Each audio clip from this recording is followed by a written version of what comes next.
बिस्मिल्लाहिर्रहमानिर्रहीम। अस्सलाम वालेकुम नाज़रीन, टेलन न्यूज़ स्पेशल के साथ मैं आपका मेज़बान सफ्तर अली हूँ। नाज़रीन, अमेरिका की जानिब से रूस के खिलाफ आए रोज एक नया प्रोपेगेंडा देखने को मिल रहा है। पहले तो यूक्रेन को रूस के खिलाफ खूब भड़काया गया, आग लगाई गई, गलत मालूमात दी गई, धोखेबाजी की गई, वादा खिलाफी की गई, मुनाफकत की गई, और इस सारी गेम में डीप पॉकेट्स यानी कि अमेरिकी मीडिया भी पेश था। यूक्रेन अमेरिका के जाल में आ गया और जंग शुरू हो गई। दुनिया ने देखा कि अमेरिका और नीटो समेत दीगर इत्तेहादियों ने किस तरह यूक्रेन को बीच राह में तनहा छोड़ दिया। कि इन बेवफाओं के बारे में गुफ्तगू करते हुए यूक्रेनी सदर आपदीदा हो गए। खैर, अब एक नया प्रोपेगेंडा अमेरिका ने शुरू किया है। ताज़ा तरीन इत्तलात के मुताबिक व्हाइट हाउस का कहना है कि रूसी सदर व्लादिमीर पुतिन को उनके मुशीरों की जानिब से गुमराह किया जा रहा है, क्योंकि वो इस बारे में बताने से डरते हैं कि यूक्रेन में जंग के बुरे नताइज सामने आ रहे हैं।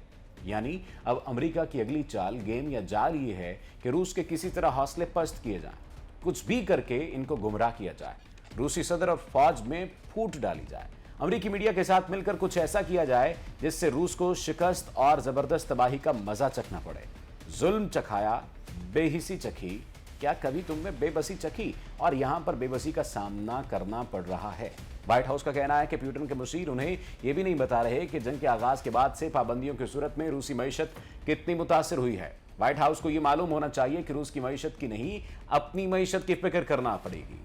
आपके मुल्क में तेल महंगा हो गया, अशिया खुरनोश की कीमतें आसमान से बातें कर रही हैं, और सिर्फ यही नहीं, अब तो अमेरिका में गैस और बिजली के बिलों में 50% इजाफा कर दिया गया है। अवाम परेशान है, बेहाल है। आए रोज आपके और आपके इत्तेहादियों के मुल्कों में एहतजाज हो रहे हैं, मुजाहरे हो रहे हैं। कभी ट्रक ड्राइवर्स मुजाहरा करते हैं तो कभी महंगाई के खिलाफ अवाम सड़कों पर निकल आते हैं। रूस की नहीं, आप लोग अपनी मईशत की फिक्र करें। आप अपने घर की जब फिक्र करेंगे तो फिर आपको अंदाजा होगा कि हवा का रुख किस तरफ है। हवा का रुख जो बदल रहा है ये तुम्हारे घर को जलाएगा। अब यहां पर एक अहम बात है। बरतानवी इंटेलिजेंस के मुताबिक यूक्रेन में रूसी फौजियों की हौसला शिकनी हुई है, जबकि उनके पास सामान कम पड़ रहा है और वो अहकामात पर अमल दरामद से इनकार कर रहे हैं। सोचने की बात है कि क्या वाकई ऐसा हो सकता है। व्हाइट हाउस के तर्जुमान ने यह बात कही है कि अमेरिका के पास ऐसी मालूमात हैं कि पुतिन को रूसी फौज के बारे में गुमराह किया जा रहा है। इसके नतीजे में पुतिन और फौजी क़यादत के दरमियान तनाव मुसलसल बढ़ रहा है। पुतिन की जंग एक स्ट्रेटेजिक गलती थी और उसने रूस को तवील मुद्दत के लिए कमजोर और आलमी सतह पर तनहा कर दिया है। यानी बरतानवी इंटेलिजेंस और व्हाइट हाउस ये कह रहे हैं कि पुतिन के पास फौज कम पड़ गई है, पुतिन का अवाम साथ नहीं दे रहे, खुराक का बहरान आ गया है, वगैरह वगैरह। पूरे तरीके से यानी मीडिया की मदद लेकर रूस के खिलाफ प्रोपेगेंडा किया जा रहा है कि किस तरह सदर पुतिन अपने घुटने टेक दें, हार मान लें, हथियार डाल दें और अमेरिका के हाथ पर बैत कर लें। दूसरी जानिब पेंटागन के तर्जुमान जॉन कर्बी ने इन जायज़ों को परेशान कुन कहा, क्योंकि अगर पुतिन बेखबर रहते हैं तो अमन मुज़ाकरात के जरिए लड़ाई के खात्मे के इम्कानात कम हो जाएंगे। वो कहते हैं कि दूसरी बात यह है कि आपको मालूम नहीं कैसा रहनुमा बुरी खबर पर कैसा रद्देमल देगा। लेकिन यहां पर बरतानवी साइबर इंटेलिजेंस एजेंसी के सरबराह ने एक बड़ा हैरत अंगेज इंकशाफ किया है। जर्मी फ्लेमिंग का कहना है कि परेशान रूसी फौजियों ने अपना ही सामान सबूताज किया और एक तैयारे को हादसाती तौर पर गिरा दिया। यानी बरतानिया ने दावा किया है कि कल जो रूस का तैयारा गिरा था वो रूसी फौजियों ने खुद दिलबर्दाश्ता होकर गिराया था और अपना अस्करी सामान भी खुद ही खत्म कर रहे हैं। अगर ये हकीकत है तो फिर यूक्रेन के लिए रूस को फतह करना बहुत आसान हो गया है। यूक्रेन को छोड़ें, नीटो या तनहा अमेरिका ही रूस को फतह कर लेगा। करते क्यों नहीं है? फिर सवाल ये पैदा होता है कि आप आते क्यों नहीं है इस साइड पे? बरतानवी साइबर इंटेलिजेंस एजेंसी के सरबराह ने चीन को मुतनब्बे किया है कि वो यूक्रेन में मुदाखलत के बाद रूस का बहुत ज्यादा साथ न दे, क्योंकि इस इत्तेहाद से बीजिंग के तवील मुद्दती मफादात मुतासिर हो सकते हैं। 40 लाख यूक्रेनी अपना मुल्क छोड़ चुके हैं और आबादी का एक तिहाई हिस्सा बेघर हो गया है। यूक्रेनी मुज़ाकरात फॉर डेविड अरखामिया के मुताबिक रूस और यूक्रेन के दरमियान अमन मुज़ाकरात 1 अप्रैल से बहाल होंगे। अभी मुज़ाकरात बहाली होगी, फिर अमन कब बहाल होगा इस बारे में कोई कुछ नहीं कह सकता। यूक्रेन ने यह तजवीज़ दी थी कि दोनों मुल्कों के रहनुमा मुलाकात करें, ताहम रूस ने यह कहकर इनकार किया कि मुआहदे के मुसवदे पर मजीद काम दरकार है। सदर ज़ेलेंस्की ने इन मुज़ाकरात के हवाले से कहा है कि ये फिलहाल सिर्फ अल्फाज हैं, कोई मखसूस बात नहीं है। इससे कबल रूस के बयान से भी यही इंदिया मिला है कि अब तक कोई अहम पेशरफ्त नहीं हुई। बाजार हैं खामोश तो गलियों पे है सकता। अब शहर में तन्हाई का डर बोल रहा है। ये तन्हाई का डर बोलेगा और क्यों ना बोले, ये बात तो वाज़ेह है। यूक्रेन के सदर व्लादिमीर ज़ेलेंस्की ने वज़ीर-ए-आज़म इमरान खान से यूक्रेन जंग की ताज़ा तरीन सूरत हाल और अमन बहाल करने के इम्कानात पर तबादला ख्याल किया है। जबकि वज़ीर आज़म ने कहा कि तरक्की पजीर ममालिक पर रूस यूक्रेन तनाज़े के मनफी असरात मुरतब हो रहे हैं। पाकिस्तान जैसे गैर जानिबदार ममालिक झगड़े के सफारती हल के लिए किरदार अदा कर सकते हैं। पाकिस्तान ने भी दहशतगर्दी के खिलाफ जंग के इख्तिताम पर पॉलिसी इख्तियार की है कि वो किसी मुसल्लह तनाज़े का हिस्सा नहीं बनेगा। अफगानिस्तान से अमरीकी इनखला के बाद इस पॉलिसी की वजह से अमरीका ने नाराज़गी का इजहार किया, लेकिन पाकिस्तान ने वाज़ेह किया कि वो अमन के लिए किरदार अदा कर सकता है। जंग के लिए इससे किसी ताउन की तवक्को न रखी जाए। रूस यूक्रेन जंग से मगरिब खास तासुर उभारना चाहता था। पाकिस्तान ने गैर जानिबदार रहना पसंद किया। इस पर यूरोपीय यूनियन के सफरा ने सफारती आदाब पर से पोस्ट डालकर एक खत के जरिए पाकिस्तान से रूस की मजम्मत करने का मुतालिबा किया।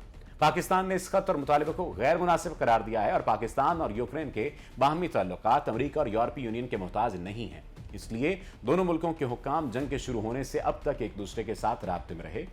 यूक्रेन के कई इलाके इस जंग से तबाह हो चुके हैं। यूक्रेन की जानिब से ऐसे इशारे मिल रहे हैं कि वो रूस से सुलह चाहता है। यह आम बात है कि यूक्रेनी सदर ने वज़ीर आज़म इमरान खान को खुद फोन करके अमन के लिए किरदार अदा करने को कहा है।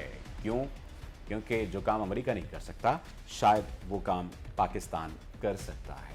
यहाँ पर वक्त एक ब्रेक का, और ब्रेक के बाद हम कुछ बात करने जा रहे हैं सेहूनी ताकतों की और सेहूनी ताकतों के फ़लस्तीन पर मज़ालिम की। आप हमारे साथ रहिएगा।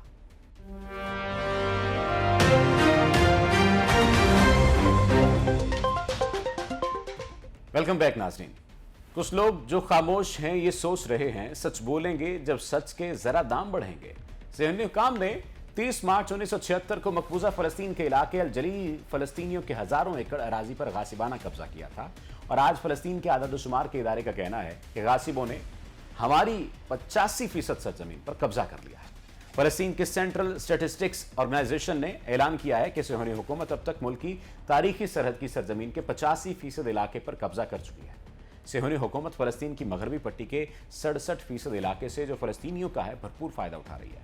जुल्म हो रहा है, मुसलमानों पर ज़मीन तंग की जा रही है, मुसलमानों का कत्लेआम किया जा रहा है, सड़कों पर मासूम फ़लस्तीनियों की लाशें हैं, मुसलमानों के खून से होली खेली जा रही है, घर के घर तबाह हो गए हैं पर कोई पूछने वाला नहीं है। भाई के सामने भाई का कत्ल हो रहा है मगर कोई पुरसाने हाल नहीं है। बूढ़े बाप के सामने उसकी बेटी को घसीटा जा रहा है पर अमन के ठेकेदार खामोश हैं। आज भी आंखों के आगे, आंखों के सामने वो भूखे बच्चे की तस्वीर आती है जिसे बेदर्दी से शहीद कर दिया गया। आज भी उस बेटी की सदा कानों तक पहुंचती है जो कहती थी मैं डॉक्टर बनना चाहती हूँ। आज भी उस नन्हे बच्चे की कपकपाती हुई आवाज गूंजती है कि मैं अल्लाह को जाकर सब बताऊंगा। आज भी उस बच्ची का रोकर कहना कि अंकल मेरी वीडियो मत बनाए, मेरे सर से जालिम फौजियों ने हिजाब खींच लिया है। इनको क्या कोई पुरसाने हाल नहीं है? इनका क्या कोई पुरसाने हाल होगा भी? फ़लस्तीन के मामले पर तो मेज के नीचे अमन के ठेकेदार चुप कर बैठ गए। आलमी ताकतें अंधी हो गई, सब लंबी तान कर सो गए। कश्मीर और फ़लस्तीन पर जुल्म का 1% भी यूक्रेन पर नहीं हुआ, लेकिन कैसे सब सरगर्म हो गए हैं। दुनिया और दुनिया का मीडिया ऐसे रूस पर आग बगोला हो गया है जैसे प्यूटन दुनिया का खतरनाक और घटिया तरीन इंसान है। फ़लस्तीन और कश्मीर के मामले पर तो कोई ऐसा रद्द-ए-अमल नहीं आया। शर्म आनी चाहिए आलमी ताकतों, तंजीमों और अमन के ठेकेदारों को। नाजिल करीसा को अब भेज खुदाया महदी को, देख दज्जाल आज़ाद हुए और फूलों के क्या हाल हुए। फ़लस्तीन की मज़लूम कौम को इस जुल्म से निजात दिलाना इंसानी, मजहबी और अखलाकी फरीज़ा है, और आलमी बरादरी के एक रुकन की हैसियत से दुनिया के हर समाज और मुआशरे की जिम्मेदारी है कि वो इस जुल्म के खिलाफ और फ़लस्तीनियों के हुकूक की हिमायत में अपनी आवाज़ बुलंद करे। तहरीक हमास ने इसराइली पार्लियामेंट के एक इंतहा पसंद रुकन को धमकी देते हुए कहा कि मस्जिद अक्सा की अहानत के खतरनाक नताइज बरामद होंगे। तहरीक हमास के तर्जुमान फौजी बरहोम ने इसराइली पार्लियामेंट के इंतहा पसंद रुकन इतमार बिन गफैर को मुतनब्बे करते हुए कहा कि अगर मस्जिद अक्सा की बेहुरमती की गई तो इसकी जिम्मेदारी खुद की गासिब और जाबिर सेहूनी हुकूमत की सिक्योरिटी फोर्सेस पर आयद होगी। इसराइल की पुलिस ने इतमार बिन गफैर को मस्जिद अक्सा की बेहुरमती करने की इजाज़त दी है। मस्जिद अक्सा के खिलाफ तकरीबन हर रोज अंजाम पाने वाली जारियत और एहानत का मकसद बैतुल मक़दस को सेहूनियत का रंग देना है, मस्जिद अक्सा के इस्लामी ढांचे को तब्दील करना है और वहां के बाशिंदों को इस इलाके को छोड़ देने पर मजबूर करना है। जाग ए मुसलमान जाग, इससे पहले कि हमेशा की नींद तुझे सुला दे। हमें गौर व फिक्र करना होगा, ओआईसी मेंबरान को भी गौर व फिक्र करना होगा, और साथ ही साथ इस केस को मजबूत करते हुए अक़वाम आलम के सामने लाना होगा और अक़वाम आलम को झंझोड़ना होगा, क्योंकि ये मामला इस अंदाज से चलने वाला नहीं है। अपने मेज़बान को दीजिए इजाज़त। अल्लाह निगहबान।